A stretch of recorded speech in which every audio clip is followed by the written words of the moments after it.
Hey, how's everybody doing out there?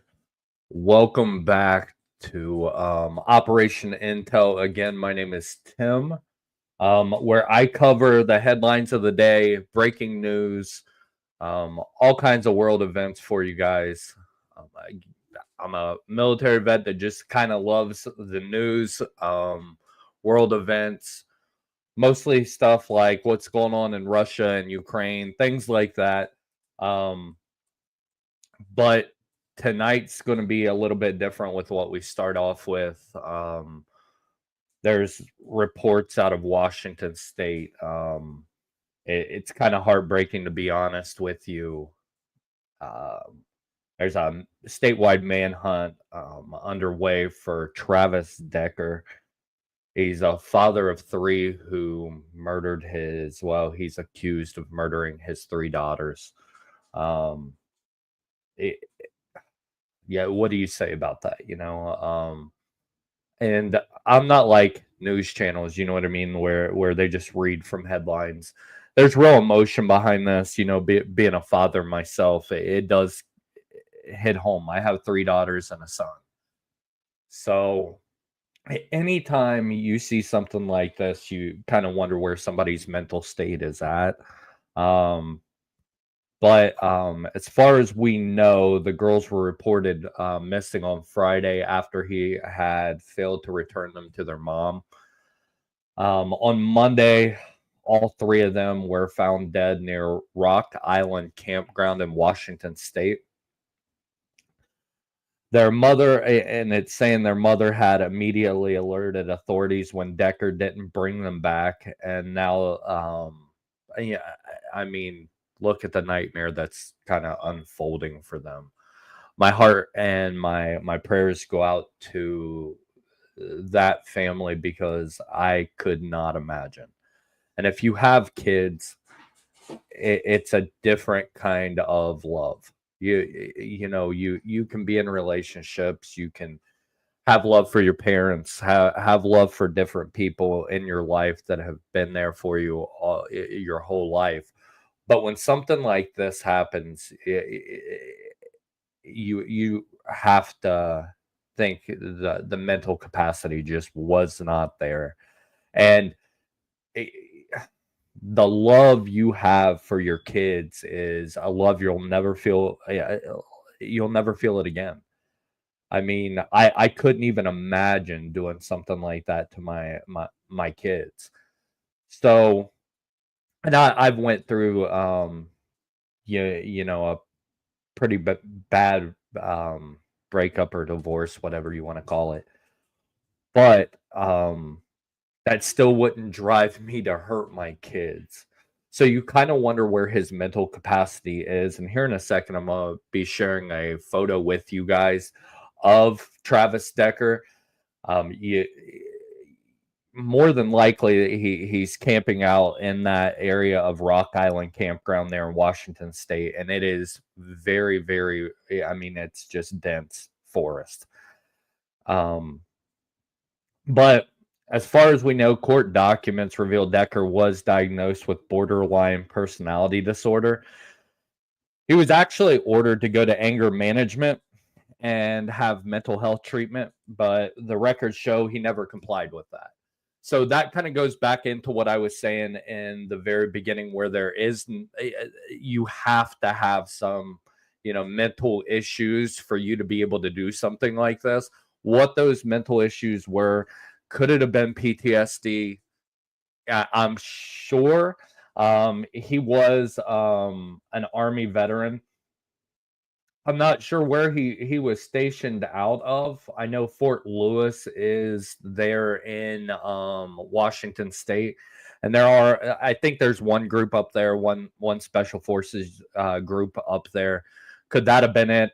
I don't know. I mean, we said this last night, and I'll say it again. You don't know the effects of war, and that is no excuse for what happened to those three little girls, because you you you can't even explain what happened to them, and that's you can't make excuses for that, because I don't care who you are. your love for your children or something else, and you'll never feel that again in your life. Um, but his mental capacity just wasn't there. I'm gonna show you guys I'm gonna share a picture of him with you. This is Travis Decker. Like I said, let's see here. There's a better photo of him. They're saying he murdered his 3 little girls. And I'm not going to show the picture of the 3 little girls just because something that doesn't seem right to me. Even though you can find it anywhere on the internet, just here on this station, I would rather not show the pictures of the little girls. I don't know. It just hits a little bit too close to home. But again, they're saying if you do see him, do not approach him. He is highly trained. My guess is, and I could be wrong on this, I know there's a lot of infantry guys up there at Fort Lewis. He could have been stationed anywhere in the world. You just don't know. But again, my guess is Fort Lewis is maybe where he was stationed at. I'm not sure. Law enforcement has made it clear that this man is armed, trained, and considered extremely dangerous. I'm not sure of his military background though. So, again, if you do see him, which more than likely most of you will not see him, I totally understand that. More than likely he is in a very densely wooded area there in Washington State. And I'm sure he's trained on how to live in those conditions. So it's going to be hard to find him. Will they find him? What's going through his head with his mental capacity? You just don't know.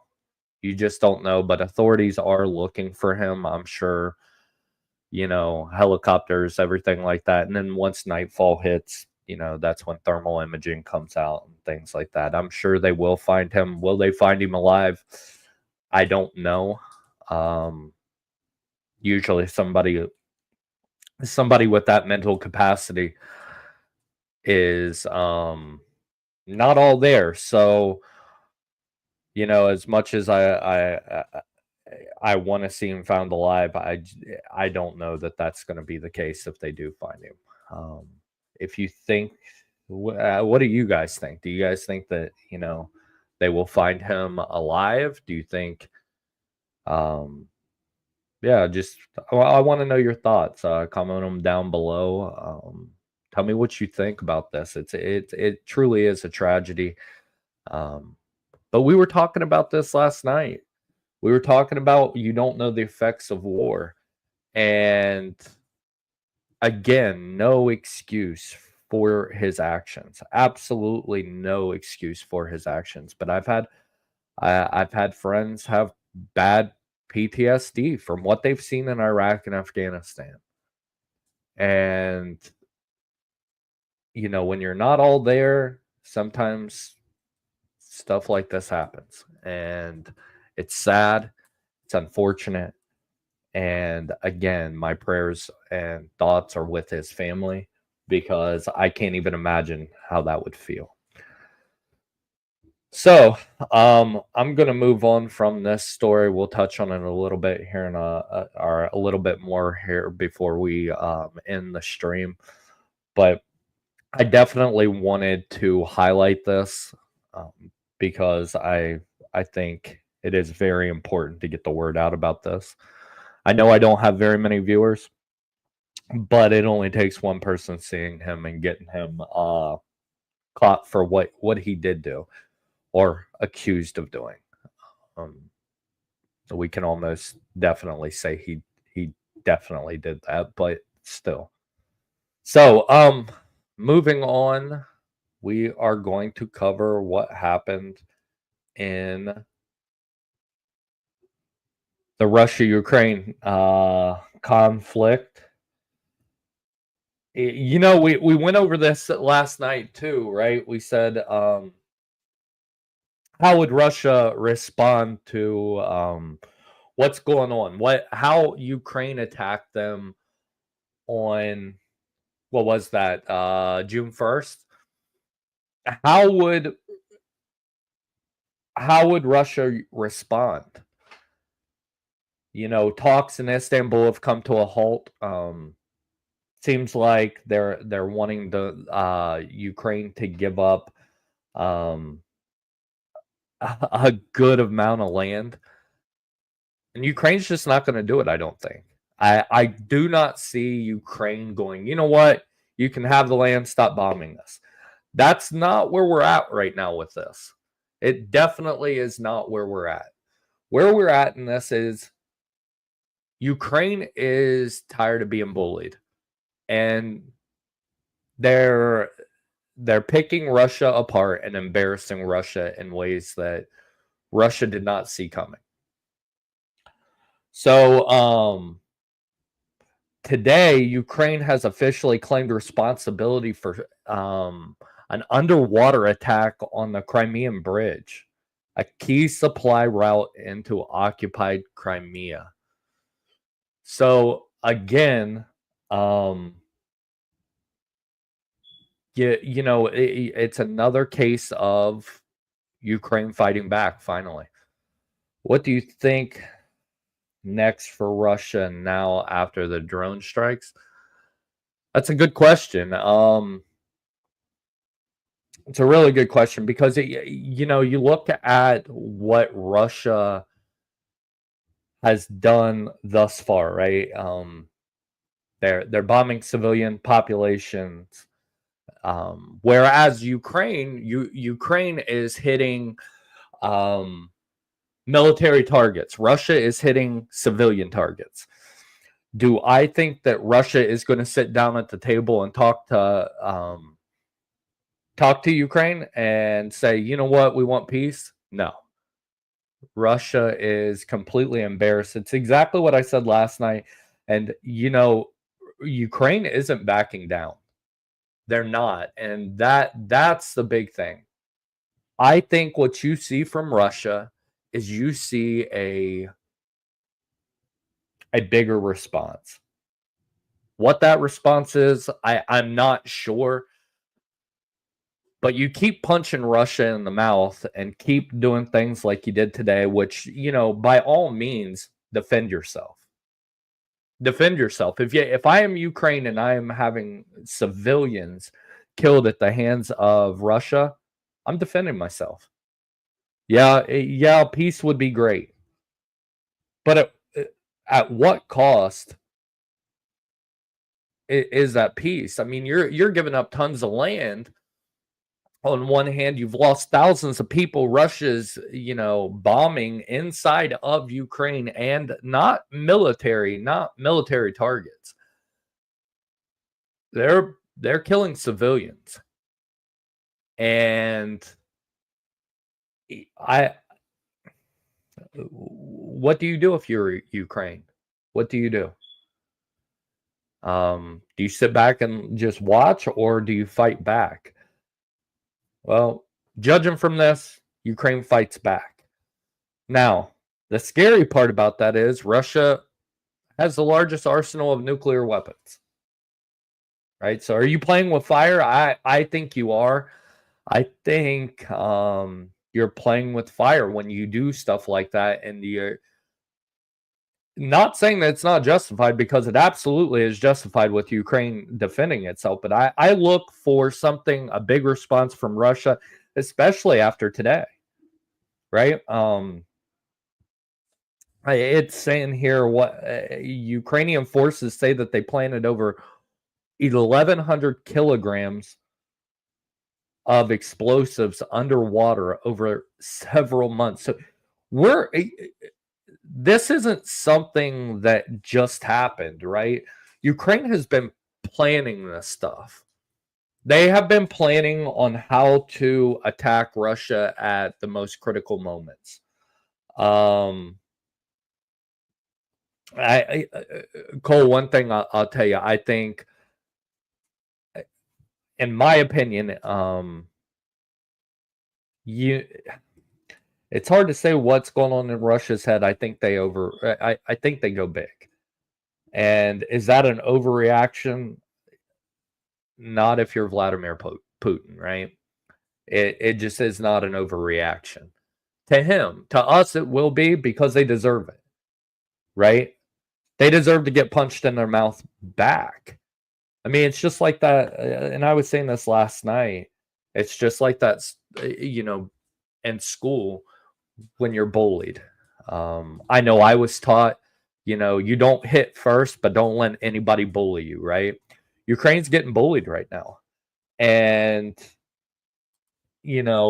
they're punching back and it's hurting Russia. And I guarantee you, Russia is embarrassed. Russia is absolutely embarrassed of what's going on, especially after this. I mean, the operation that they had the other day where they took out 40 strategic bombers deep inside of Russia. And now this. And these are planned attacks. Who knows what's coming next, because they're planning it out, right? And this isn't just like, I'm going to launch a couple mortars into Russia. No, these are planned attacks that are hurting Russia. And I would not be surprised if Russia does something stupid. I hope they don't. I hope to God I'm wrong on this. I truly do.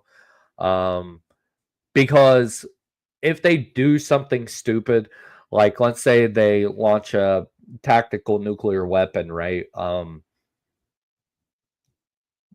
Again, that's not somebody else is going to launch. Will that be the United States? I highly doubt that. I don't think the United States would do that, but yeah, I mean, we don't know what the response will be. It's kind of scary to think about, to be honest with you. Just that, at any given moment,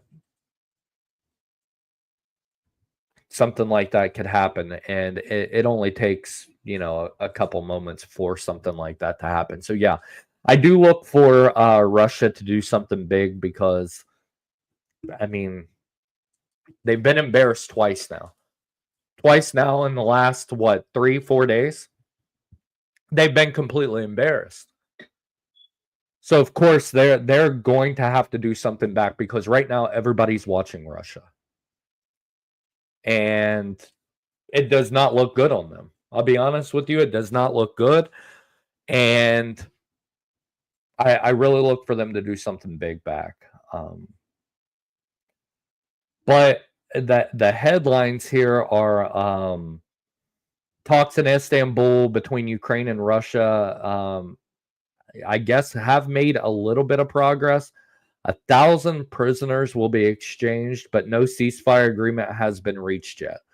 So I think I misstated earlier where I said that the talks in Istanbul have halted. I think they're more intense now. I think Russia is wanting way too much land that Ukraine just is not willing to give up. And that's what the headlines are saying. Russia continues to demand territory concessions. Ukraine continues to say no. I mean, what are the next steps? Ukraine is not going to give up that land, but Russia does something crazy and launches a couple, bigger weapons into Ukraine. Does that make them come to an agreement to say, hey, all right, enough's enough. We're done losing civilian population. Does that bring them to the table? I think that's what, Russia's going to be thinking. And another headline here is saying shelling continues along the Eastern Front. At least 5 civilians were killed in the last 24 hours. I mean, this is turning out, yeah, and it has been. It's been ugly for the last 2 years. It's been really ugly. Um, Ukraine has also launched drone attacks into occupied, and I do not know some of the names of these cities inside of Ukraine, um, but it's a town in Russia, and it's causing blackouts. So, I'm interested in to hear what you guys think of what's going on in Russia and Ukraine, because I think we're on the brink of something big here, and I just hope to God that we're not. I really do, because again, I said this last night and I'll say it again. Um, there's no good outcome to war. There's just not. I mean, and then if you combine the two stories, I don't know much about Travis Decker. Nobody knows Travis Decker except for, yeah, friends and family. Um, but if I had to make a guess as to what happened to Travis Decker, my guess is you do not get into the military with personality disorder. I mean, you can, but if he's a part of a unit like a special forces unit or something like that, which is, there are units up there in Fort Lewis in Washington, there is an extensive mental evaluation to be on those teams. So, what do I think? I think Travis Decker probably was deployed a good amount, and he's seen some pretty bad things, and it affected him. That does not mean that I agree with what happened or I'm sticking up for Travis Decker, because I'm absolutely not. Being a father of 4, am I sitting here saying that, I agree with what Travis Decker did, because I don't. Or I'm making excuses for it, because I'm not. What I am saying is there are consequences to war that you will see. This may be one of them. Who knows? I could be wrong. I could be wrong. And the guy could have just lost it. And that happens too.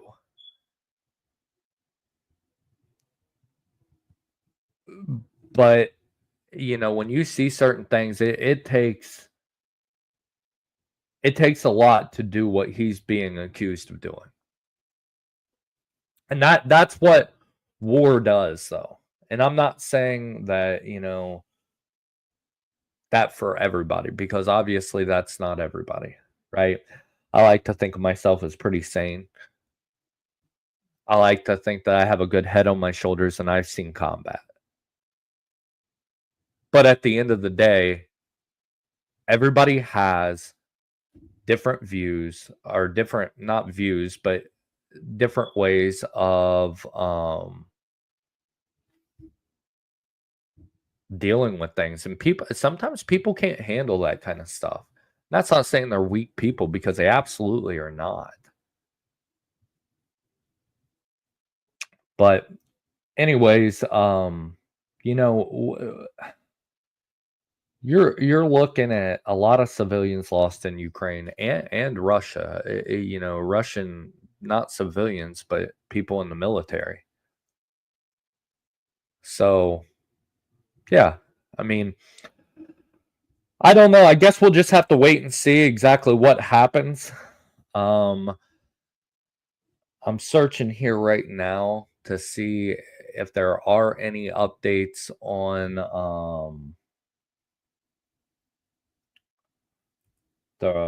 either one of these stories. I like to kind of stay up to date on this stuff, just because, what I'm doing. But it's interesting to me. It's very interesting to follow these kinds of stories. Um,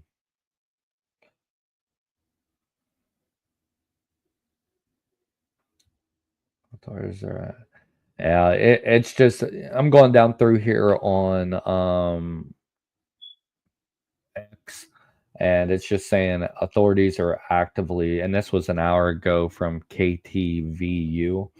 Um, Authorities are actively searching for the girl's father, Travis Decker, 32, who is wanted for 3 counts of first-degree murder and first-degree kidnapping. So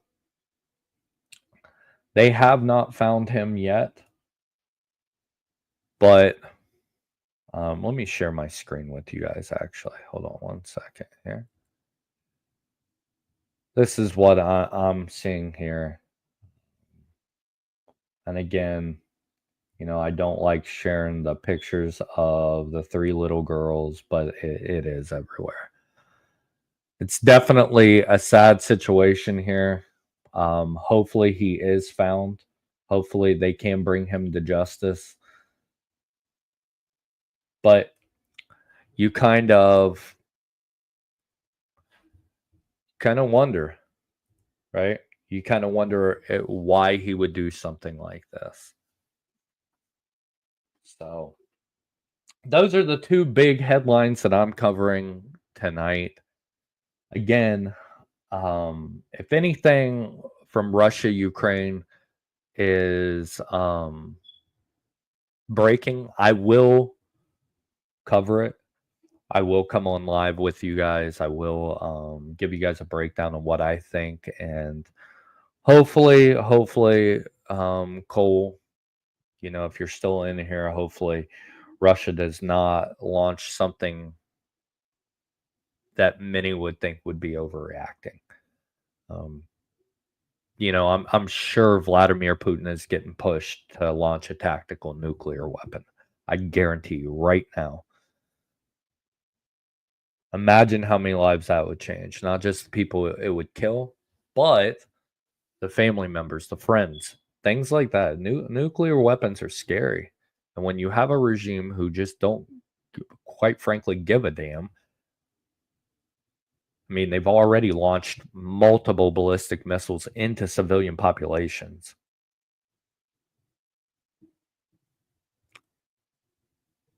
Will they do it? Who knows? Who knows?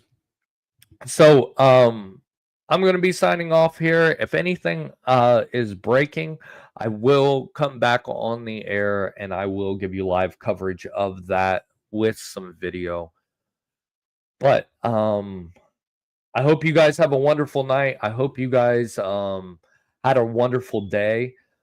If you could, definitely check me out on Kick and on YouTube. Like I said, I'm not perfect at this just yet. Give me my first follow on Kick if you would. I really would appreciate it. I'm going to learn how to, you know, clip some of my stuff and be on TikTok and YouTube Shorts. I'm definitely going to start doing a little bit more on here. I actually love getting on here and talking and having conversations with people and what I think. And I love to hear what other people think. So if you could do me a huge favor, give me a follow, give me a like, give me something, comment, have a conversation with me. If you, like I said, if you're on Kick, give me a follow. It only takes 1 second. It doesn't cost you any money. Just give me a follow. Like I said, it's going to be updated breaking news and headlines from across the world. I really like to cover war stories, but like tonight with the story of these 3 little girls, I couldn't not cover something like that. So give me a follow on YouTube and Kick, and if anything goes breaking, I will be covering it. And that is the end of the stream. I hope you guys have a wonderful rest of your night, and I will see you tomorrow.